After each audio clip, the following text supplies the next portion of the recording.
अस्सलामुअलैकुम एंड अस्सलामुअलैकुम। वेलकम कहते हैं आपको प्रोग्राम स्पोर्ट्स डायरी में, और बड़ा रोमांचक एक जबरदस्त किस्म का पैनल एक बार फिर आपकी खिदमत में हाजिर है। और आप लोगों का जो सोशल मीडिया इंटरेक्शन है, जिस तरह आप लोग हमें देख रहे हैं, वो बता रहे हैं जी कि आप लोग कितना पसंद कर रहे हैं हमारी इस ट्रांसमिशन को। और ये क्यों ना करें, क्योंकि बैक एंड पे भी बड़ी मेहनत जारी है जो आप तक ये ट्रांसमिशन पहुंचाई जाती है। और जो हमारे पैनलिस्ट हैं वो एक से बढ़कर एक है। लाखों में केक, मतलब केकों में लाख, मेरा मतलब एकों में लाख, मतलब लाखों में एक है। सॉरी, मैं स्लिप ऑफ टंग हो गया। तो हमारे साथ मौजूद हैं सबसे पहले, आज बड़ी स्पोर्टी शर्ट पहनी हुई है, स्पोर्ट्स से लगाव रखते हैं, बहुत अरसे से मैदानों में मौजूद हैं, लेकिन हमारे दिलों में भी मौजूद हैं, क्रिकेट के नवाब नवाब भाई क्लैपिंग। अस्सलाम वालेकुम। वालेकुम सलाम जी। उसके साथ हमारे साथ मौजूद हैं जो कि खामखाई हर चीज पे अकड़ जाते हैं, कभी कभी मुस्कुराते हैं, लेकिन कभी कभी बड़े सख्त टीचर हैं, कुछ सुनना भी मारने की एबिलिटी रखते हैं। हमारे साथ मौजूद हैं the ever serious, the ever angry के आसिफ क्लैपिंग। ओ भाई, एवर एंग्री। अब हंसते हैं। अच्छा, कुछ सुनना मारने की सलाहियत रखते हैं, इसलिए अमर मुझसे दूर बैठे। ये अच्छा था वैसे। फैंटास्टिक फोर की तरह को सुनना लंबा नहीं हो जाता। हमारे साथ इसके साथ मौजूद है, क्रिकेट पे सलीक बात करते हैं, सटीक बात करते हैं, फटीक को दूर भगाते हैं, ज्यादा बात करते हैं, कम खाते हैं। हमारे साथ मौजूद हैं महफिल सलीम अहमद सलीम। खाते कम नहीं है, खाते भी ज्यादा ही। मैं तो उसने जन का मामला था यहाँ पे। उसके साथ जो हमारे साथ मौजूद ये है पैगाम, ये उन्होंने कहा कि खाते से ना ये पैगाम जहां पहुंचाना था वहां पहुंच गया। कढ़ाई, कतलम्मा, निहारी, पावे, हरीसा और ये सारी चीजें ऑर्डर कर दो, 6 देगा। ये स्टार्टर। इसके साथ हमारे साथ मौजूद हैं, नौजवान हैं, तीर कमान हैं, जज्बात ये भी रखते हैं और बड़े कम बात करते हैं लेकिन बड़ी शुस्ता बात करते हैं। हमारे साथ मौजूद है नबील। अस्सलाम वालेकुम। तालियां ठोको भाई, तालियां ठोको। चीज नबील भाई। अच्छा, जिसके साथ हमारे साथ मौजूद हैं जस्ट लाइक स्लिम स्मार्ट, मैं इनको कहता हूं कि हमारी ट्रांसमिशन के बीपी स्पेसर भी हैं, ये हमारे बहुत ही प्यारे दोस्त, हम सबके जानी हसनैन हमदानी। ये हमदानी भाई ना थोड़ा थोड़ा मुझे इस टाइम इस एंगल से ना स्टीव रिचर्ड्स भी लगे। क्या बात है। फैंटास्टिक फोर के जो क्या बात है जनाब, क्या बात है। भाई को पसंद आई ये बात। नहीं, स्टीव उनके हेड जो होते हैं, अगर आप मुझे थोड़ी सी और भी इजाजत देते ना, तो मैं ये कह देता कि थोड़े से अगर ये बाल और बड़े कर लेते तो मुझे ऋतिक रोशन भी लगते। नहीं ये हसनैन, सर आप उनको ग्लोबल लेके जा रहे हैं, आप उन्हें फिर एशिया में ला रहे हैं, वापस एशिया में ला रहे हैं। ओहो, मैं वापस आपको हम तो हसनैन को इसलिए मैं इसलिए इस पे हंसा हूं कि हम भी आपको कहते हैं कि आप ना ऑजीज फास्ट बॉलर की तरह, मेरी टीम के आप फास्ट बॉलर थे। यस हाँ, लेकिन ऑसीज इतना हंसते नहीं है, वो गुस्से में रहते और सर आज हमारे साथ गुस्सा लेके आए जरा। ग्राउंड में रिप्रेजेंटेशन भी है, ग्राउंड में मैं भी जेन ज़ी गुस्से भी में है। नबील साहब ग्राउंड में जेन सीरियस ज़ी रहे भी- हैं। हाँ, नबील भाई को तो हमने पहले इंट्रोड्यूस कराया था। नहीं, जेन ज़ी भी है ना। हाँ, जेंजी भी हैं, जेंजी भी एक इसमें हैं। नहीं, एक जेंजी और भी आएंगे ना हमारे साथ, अभी आगे अभी फिलहाल ना फिलहाल। आपने अभी एक छोटी सी बात की कि ऑस्ट्रेलियंस जैसे ग्राउंड के अंदर रहते हैं, एग्रेसिव रहते हैं। नवाब भाई कैन कंफर्म एज वेल, ये हमें सिखाया भी जाता था। ग्राउंड से बाहर हम बहुत शुगर लगाते थे, बहुत ज़्यादा नॉन सीरियस रहते थे, लेकिन जैसे ही गेम ग्राउंड में स्टार्ट होती थी तो जो है गेम फेस ऑन हो जाता। फेस ऑन हो जाता था। उधर से वो दोनों भाइयों ने तो तबाही निकाली हुई है जी। और ये दोनों बहुत सीरियस हो गए, बहुत सीरियस हैं जी। और ये दपिंदर सिंह आयरी ये पिक हुए, इस्लामाबाद यूनाइटेड ने इनको पिक किया। Very second nice. Ever Nepali player to play the PSL. First Sandeep Lamichhane थे लाहौर कलंदर्स के लिए, और यहाँ पर दपिंदर सिंह आयरी को पिक किया इस्लामाबाद यूनाइटेड ने। इस पे मैं बात करना चाहूंगा और आपके कॉमेंट्स लेना चाहूंगा। नवाब साहब, ये मुझे बताइए, आपको क्या लगता है कि क्या वो इनकी क्वालिटी देखी होगी इस्लामाबाद यूनाइटेड ने? क्या वो नॉक देखा है जो पिछले लास्ट मैच मेरे ख्याल से इन्होंने बहुत एक्सेप्शनल परफॉर्मेंस दी है, बैटिंग भी बहुत आला की इन्होंने, और साथ इन्होंने बॉलिंग भी बहुत जबरदस्त की थी। मेरे ख्याल से 2 या 3 आउट किए थे, तो मेरे ख्याल से वो बड़ा टाइमली उन्होंने परफॉर्म कर दिया, तो अच्छा हो गया। चलें, अच्छा, इस्लामाबाद यूनाइटेड ने आसिफ इनको पिक किया, ये कौन से जो है फुलग्राम में रहते हैं, क्या वजह हो सकती है कि इनको पिक करने की? क्या ऐसा स्किल देखा होगा इस्लामाबाद ने? क्योंकि आपने फुलग्राम की बात की है, तो जाहिर है फुलग्राम में तो खेती बाड़ी हो रही होती है, मलपुर वो तो भी नहीं देखा होगा ना। उन्होंने क्रिकेट ही देख के उनको पिक किया ना, उनकी ऑलराउंड परफॉर्मेंसेस। जी, जी, जी। सो इस्लामाबाद यूनाइटेड की जब हम बात करते हैं तो उनकी पिक्स बड़ी चीकी होती हैं, और हम देखते हैं कि बाकी जो ये टीम्स चीकी हैं, क्या है, थोड़ा एक्सप्लेन भी करें ना। चीकी चीकी इस तरह होती है कि बाकी जो टीम्स हैं शायद वो बड़े बड़े नामों के पीछे भाग रही होती हैं।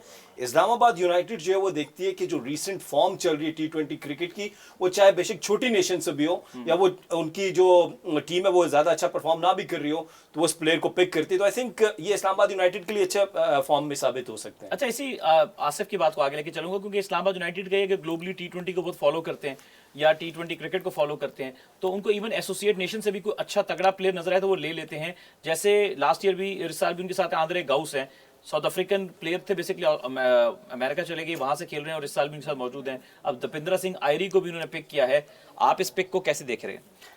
मेरे ख्याल से अगर आप देखें ना तो जिसे आप कहते हैं ना बेस बॉल स्टाइल, तो पीएसएल का जो बेस बॉल जो है स्टाइल ना, वो स्टाइल है इस्लामाबाद यूनाइटेड का। वो उनका जो खेलने का अंदाज है क्वाइट एग्रेसिव है और वो इसी तरह के प्लेयर, जिस तरह आसिफ भाई ने कहा कि उभरते हुए सितारों को वो लेते हैं, नॉर्मली बिग नामों के पीछे नहीं जाते और अपनी जो उनका एक बजट होता है उसको बड़ा स्मार्टली प्ले करते हैं। तो वो इस बार भी उन्होंने कुछ ऐसा ही किया है और मोस्ट कंसिस्टेंट अगर मैं कहूँ कोई फ्रेंचाइज अगर परफॉर्म कर रही है जब से पीएसएल स्टार्ट हुआ है तो वो इस्लामाबाद यूनाइटेड। अच्छा, इसमें एक इंफॉर्मेशन मुझे अपने देखने वालों के साथ शेयर करनी है। व्यूअर्स, आप हमारी जो डिस्कशन है पैनलिस्ट की उसका तो आप मजा ले ही रहे हैं, एंजॉय कर रहे होंगे, लेकिन साथ में हम आपके लिए डेडिकेटेड स्कोर कार्ड भी चला रहे हैं स्क्रीन के ऊपर जो आप देख रहे हैं, और बॉल बाय बॉल ये स्कोर कार्ड चल रहा है, फास्टेस्ट स्कोर कार्ड चल रहा है, अप टू डेट चल रहा है। सो आप सारी इंफॉर्मेशन, ये this is not only a discussion based transmission, इसमें आपको बॉल बाय बॉल अपडेट भी मिल रही है मैच की, आपको सिनेरियो डिस्कशन भी पैनल से मिल रही है, आपको गर्मा गर्म बहस भी देखने को मिलती है, आपको एक हंसी मजाक भी देखने को मिलता है, कुछ क्रिकेट में संजीदा बात भी देखने को मिलती है, कुछ जेन जी की बातें भी, दिल की बातें भी देखने को मिलती हैं। तो ये है, कहते हैं कि तमाम तर जो फ्लेवर्स हैं वो आपको इस ट्रांसमिशन में देखने को मिल रहे हैं। जेन जी की बात की तो हमारे साथ नौजवान नबील भी मौजूद है। नबील, हाँ, और हम सब की जो हम देखिए ना, आपने देखा होगा कि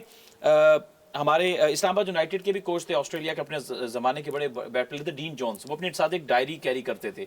जब वो इस्लामाबाद यूनाइटेड में थे वो रेड डायरी थी, जब वो कराची किंग्स में गए तो वो ब्लू हो गई। अब इस दुनिया में नहीं, लेकिन it's a very big name. तो इस तरह से हर किसी की अपनी अपनी एक डायरी है और अपनी डायरी से अपने अपने नोट निकाल के जो है ना, या अपने जहन के हिसाब से एनालिसिस करता है। ये सब डायरीज मिल के बनती है एक स्पोर्ट्स डायरी। सो गो टुवर्ड्स एक, अगर आप मुझे इजाजत दें तो आपने डीन जोन्स के नाम लिया जी। मेरा उनके साथ इंटरेक्शन हुआ दुबई क्रिकेट स्टेडियम में जब वो इस्लामाबाद यूनाइटेड के कोच थे, और आपको पता है आसिफ अली की जो परफॉर्मेंसेस थी उनमें अनसर्टेनिटी रहती थी। तो आसिफ अली उस मैच में भी उन्होंने 2 छक्के लगाए और आउट हो गए और इस्लामाबाद यूनाइटेड हार गई। जो बीइंग एन पिंडी बॉय, हम इस्लामाबाद को सपोर्ट करते थे। तो अब आपने अपनी टीम अलग करनी, अब हमने अपनी टीम अलग कर लिया, हम आपसे अलग हो गए, अमर साहब आपसे अलग हो गए जी, ठीक। सो मैंने जब वो प्रेस कॉन्फ्रेंस के लिए आए तो मैंने डीन जोन्स से क्वेश्चन किया कि Dean, I would like to ask you about Asif Ali, that is a very good smasher but he is not a finisher. तो डीन जोन्स ने मेरे क्वेश्चन को बड़ा उन्होंने एंग्री लिया और मुझे उन्होंने कहा, are you kidding me, next question. अच्छा, जब थोड़ा सा हमारे जो फॉरेनर कोचेज हैं वो गुस्से में आए तो हमारे जर्नलिस्ट थोड़ा सा जरा पीछे भी बैकफुट पे चले जाते हैं। तो कोई क्वेश्चन दोबारा नहीं हुआ and he came back to my question, see actually our spinners are not performing well, openers did that, fast bowlers are not in the form, so you got my answer. मैंने कहा, no Dean, I would like to ask you about the finishing quality of Asif Ali. Still the question is there that he could hit, he could smash anywhere, but he couldn't finish the game. Dean Jones बड़े गुस्से में आ गए और कहा, are you really kidding me? Are you really kidding me? और जिस diary का तस्करा करें उन्होंने वो डायरी उठाई और प्रेस कॉन्फ्रेंस छोड़कर चले गए। और मुझे पाकिस्तान क्रिकेट बोर्ड की जो मैनेजमेंट है उनकी तरफ से बड़ा आया कि यार आप डीन जोन्स को क्रिकेट सिखा रहे हैं। मैंने कहा जी मैं क्रिकेट नहीं सिखा रहा, मैं सिर्फ उनसे एक सवाल पूछ रहा था। लेकिन डीन जोन्स की बड़ाई देखिए कि उन्होंने मुझे रात को ट्विटर पे फॉलो किया और मुझे इनबॉक्स एक मैसेज भेजा। उसमें उन्होंने कहा कि मैं आपसे सॉरी करता हूं कि मैं हार्श हो गया था, लेकिन एक्चुअली आसिफ अली की बेटी जो है वो ब्रेन कैंसर से लड़ रही है, इसलिए वो क्रिकेट के ऊपर ज़्यादा वो नहीं कर पा रहे कॉन्सेंट्रेट। ये बात आप किसी को मत बताइए। और हमने लेटर ऑन देखा कि फिर आसिफ अली की बेटी की डेथ हो गई और कराची में वंस अगेन डीन जोन्स ने मेरे सवाल का तस्करा किया प्रेस कॉन्फ्रेंस में और उन्होंने कहा, one of the particular journalist asked me this particular question about Asif Ali. His daughter is not well and she's suffering with cancer.